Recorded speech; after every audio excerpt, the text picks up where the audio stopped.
सात भाइयों और एक बहन की अनोखी कहानी जिसे सुनकर लोगों के रोंगटे खड़े हो जाते हैं। एक राजा के 7 बेटे और एक बेटी थी जो खुशी खुशी अपना जीवन बिता रहे थे। 7 भाई बहनों में इकलौती छोटी बहन बहुत ही शांत स्वभाव, आज्ञाकारी एवं संस्कारी थी। उनमें सबसे बड़े भाई का विवाह हो चुका था। सातों भाइयों में सबसे छोटा भाई एक आंख से अंधा था। छोटे भाई के दिल में अपनी इकलौती बहन के लिए बड़ा प्यार एवं लगाव था। एक दिन बड़े राजकुमार अपनी पत्नी और अपने छोटे भाइयों को साथ लेकर अपने खेतों में काम करने चले गए। चूंकि उस जमाने में खेतीबाड़ी आपसी सहयोग से हुआ करते थे, सभी लोग खेतों में काम करने जाने से पहले अपनी छोटी बहन को खाना बनाने का आदेश देकर घर से निकलते हैं। सातों राजकुमार की बहन अकेले घर पर खुशी खुशी सबके लिए खाना बनाने के लिए जंगल से सरौटी साग को तोड़ कर लाती है और बड़े प्यार से सरौटी साग की सब्जी बनाने से पहले बैठी सब्जी, फल आदि काटने का औजार से साग को काटने लगती है। इसी दौरान वह अपनी उंगली भी काट बैठती है और रक्त की एक तेज धार निकलने लगती है, जिससे उसका पूरा हाथ खून खून हो जाता है। तब राजकुमारी सोचने लगती है कि क्या करूं? अगर घर के दीवार में खून को पोंछूंगी तो भैया लोग देख लेंगे और चिंता करेंगे, और यदि अपने कपड़े में पोंछूंगी तो भाभी खून लगा कपड़ा देखकर माहवारी समझ खाना नहीं खाएंगी। राजकुमारी इस डर से सब्जी पकाने वाले छाता साग में सारा खून को पोंछकर खून को बहने से रोकती है। फिर इसी खून लगे साग को सब्जी बनाती है। जब उसके सारे भाई और भाभी अपने खेतों से लौटते हैं तो छोटी बहन हमेशा की तरह सभी के लिए साफ थाली में खाना और मिट्टी के लोटे में पीने के लिए पानी देती है, और सभी एक साथ खाना खाते हैं और पके हुए साग को खाकर खाने की जमकर तारीफ करते हैं। और वे सब अपनी बहन से पूछते हैं कि बहन, तुम्हारे द्वारा बनाया हुआ यह साग बहुत बार खाए हैं, परंतु आज की बनी सब्जी का स्वाद बहुत ही अद्भुत लगा। बताओ ना, कैसे और क्या क्या मिलाकर इतना स्वादिष्ट सब्जी बनाई हो? पहले तो राजकुमारी डर से सहम गई कि कहीं भाइयों को पता न चल जाए कि मेरे हाथ की उंगली कट गई है।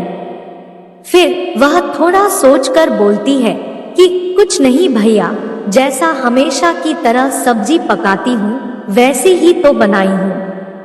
राजकुमारी अगले दिन सातों भाइयों के अनुरोध पर फिर से एक बार वही छाता साग की सब्जी बनाती है, परंतु भाइयों को पिछले दिन के जैसा स्वाद नहीं मिलता।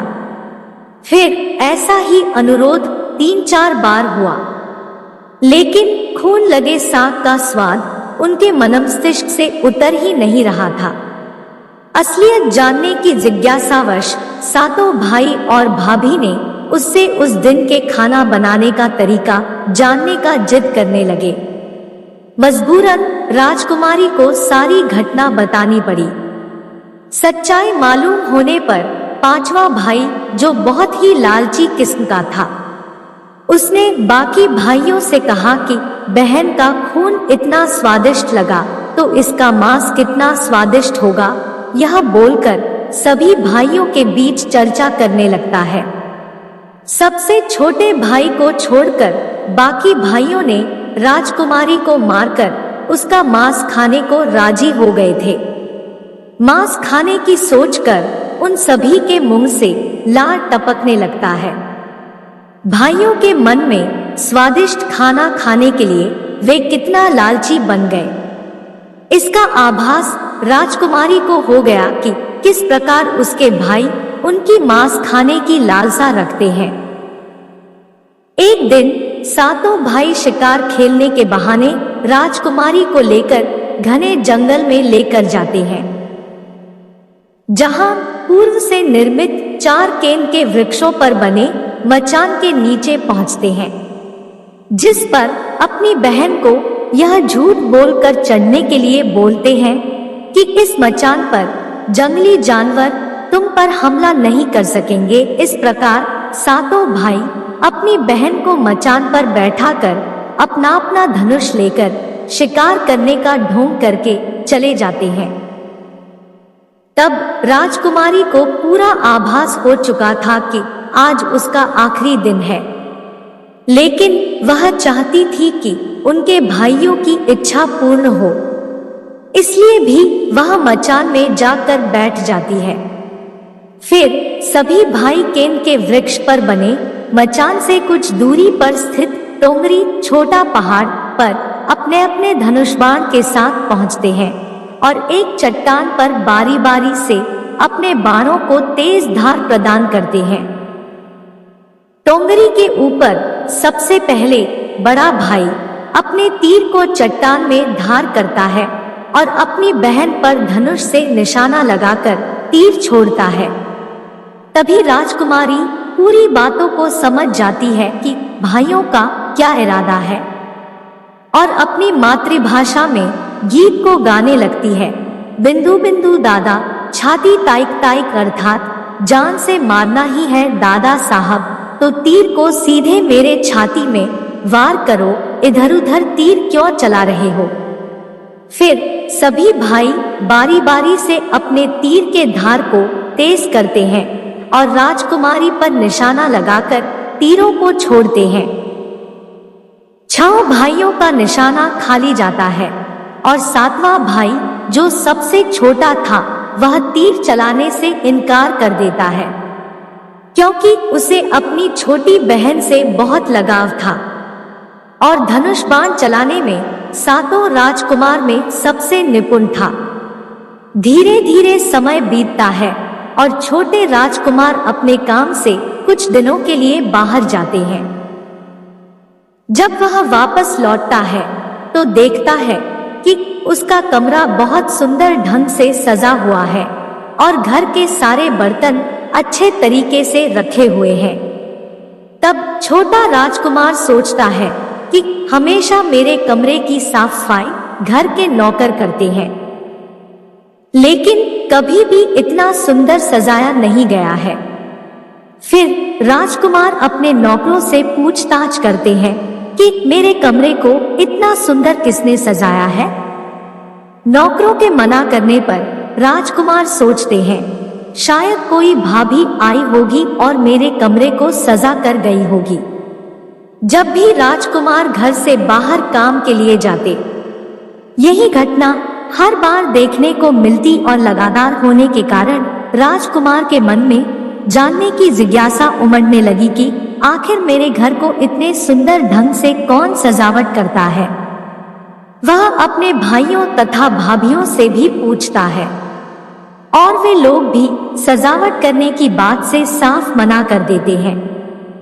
एक दिन राजकुमार सच्चाई पता लगाने के लिए किसी काम का बहाना कर बाहर जा रहे हैं बोलकर निकलते हैं और छुपकर पुनः वापस आकर अपने कमरे में रखे खजूर के गोल मोड़े हुआ चटाई के अंदर छुप जाते हैं। कुछ समय इंतजार के बाद राजकुमार देखते हैं कि एक खूबसूरत सी लड़की केंद्रा से निकलकर कमरे के अंदर आती है और सारे कमरे की साफ सफाई कर वापस उसी केंद्रा में समा जाती है। यह देख राजकुमार की आंखें खुली की खुली रह जाती है, क्योंकि उस लड़की की शक्ल राजकुमार की छोटी बहन के जैसी ही होती है।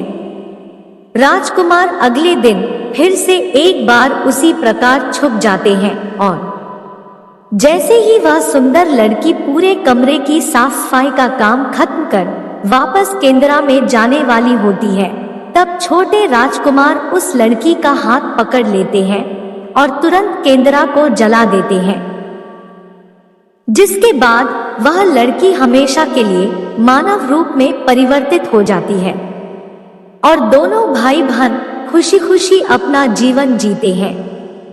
आज भी हर गांव में आषाढ़ी पूजा के दिन बकरा कटता है और पूरे गांव के घरों में प्रसाद स्वरूप बकरा का मांस खाया जाता है।